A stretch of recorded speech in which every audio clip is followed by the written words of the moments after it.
Hi, hello, నమస్తే. ఎలా ఉన్నారు అందరూ? నేనైతే చాలా బాగున్నాను. మేమొచ్చేసి స్వర్ణగిరి టెంపుల్‌కి బయలుదేరాం ఇక్కడ. ఇంకా ఇదొచ్చేసి మీకు యాదగిరిగుట్ట వెళ్ళే రూట్‌లోనే ఉంటుందండి స్వర్ణగిరి టెంపుల్. రీసెంట్‌గానే చాలా బాగా కట్టారు టెంపుల్ మాత్రము. ఇక్కడొచ్చేసి నేను, మా ఫ్రెండ్స్ మాత్రమే వెళ్ళాము. వీళ్ళందరూ నా క్లాస్‌మేట్స్ అండి. చిన్నప్పటి ఫ్రెండ్స్ వీళ్ళందరూ. చాలా రోజుల తర్వాత అందరూ ఒకే చోట కలిసాము. ఎక్కడికన్నా ప్లాన్ వేద్దామని చెప్పేసి అనుకుంటే స్వర్ణగిరి టెంపుల్ చాలా ఫేమస్ కదండి. అక్కడికి వెళ్దామని చెప్పేసి బయలుదేరాము. గుడికి వెళ్ళి దర్శనం అయిపోయింది. దేవుడు మాత్రం చాలా చాలా బాగుందండి. దర్శనం కూడా చాలా బాగా జరిగింది.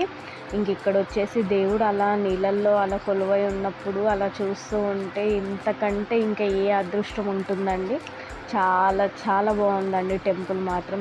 ఫ్యామిలీ మెంబర్స్, ఫ్రెండ్స్, పిల్లలతో అయితే వచ్చి చాలా బాగా ఎంజాయ్ చేసి వెళ్ళొచ్చండి. ఎవ్వరికి